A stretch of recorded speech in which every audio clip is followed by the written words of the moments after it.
Hello everyone and welcome back. My name is Greg Furman and these are the market positions for July the 25th, 2017.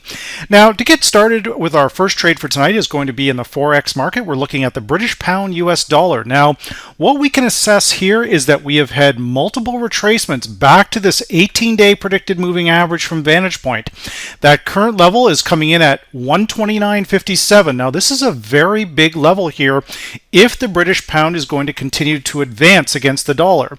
Now we can also see that our neural index has gone from a 0 back up to a 1. So when we do our little checklist here, we go through the numerous indicators from VantagePoint and how to properly utilize those. So when we look at our predicted short, medium, and long-term differences with our strength indicator, they're above the 0 line, basically sitting at or about trend-ready levels. Now the medium-term predicted difference is a little bit of a concern to me, but the predicted MACD is holding firmly above the 0 line, and our predicted RSI is still showing momentum here, guys, after a corrective move lower to 60. We're currently sitting at 64.4. Now, it is important to connect all these areas. We've come down to exactly the key vantage point level. We've failed and moved higher. The very next day, which of course was last Friday, it did the exact same thing.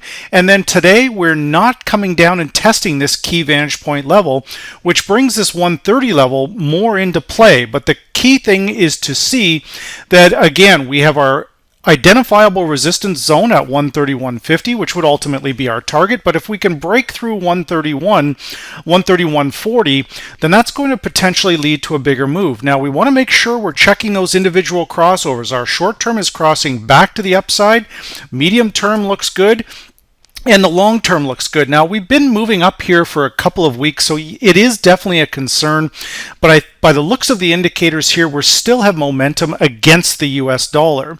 So from here, guys, all we have to do is go into that all-important daily report. You'll notice that it's always the last thing in a series of steps that I'll do, never the first. So when we break this down with that close of 130.27, we're looking for a pullback to 129.78. We're then going to target 130.81. Now, if this area holds above 129.78, then that could lead to a much bigger move here, potentially back towards that 132, 133 area. But when we're looking at stops, it's that we know that the key vantage point level is sitting at 129.57, so we want to make sure all stops are below that, and we also have a trend line that's coming in at or about the 130 area. So in my respectful opinion, we should have all stops below 129, giving this thing a chance to breathe here a bit, guys, because if it does recover and we start moving higher based around the vantage point indicators, then a bigger move is definitely in the cards. Now our second trade for tonight is going to be in the US technology sector. Now the Nasdaq really on a tear today, so what we're looking for is stocks of potential value here to move into. Now if you remember, several months ago we were trading the Canadian Solar, the CSIQ stock. Here we had a big move from the $13 per share all the way up to basically $18 per share, but our key vantage point level remains in play here. Now we're having a minor retracement down to this area, but that key level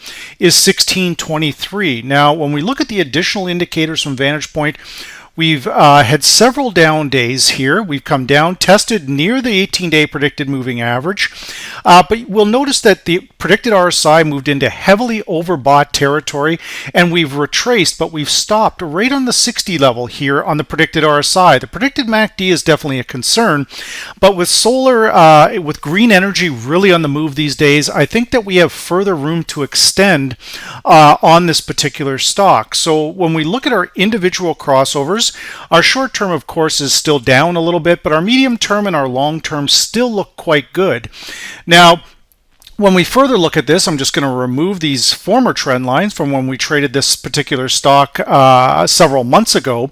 But what we can assess right now is that we do have good support at that key vantage point level. When we're looking at drawing our particular trend lines in, we can see that this stock has been moving very, very well in the last 3 months. If we look at it over the course of a 9-month period, it's had a bit of a bumpy road. Some could say it's a little toppy here, but by the looks of it, I think we are going to extend. So the trend lines I can leave out of this, we're going to focus primarily on that key VantagePoint 18-day predicted moving average. So from here, guys, once again, we're going into that daily report. Very important. So we're closing at 1672. For tomorrow, we're looking for a minor pullback to 1657. You can see we've had a couple of down days on the Neural Index.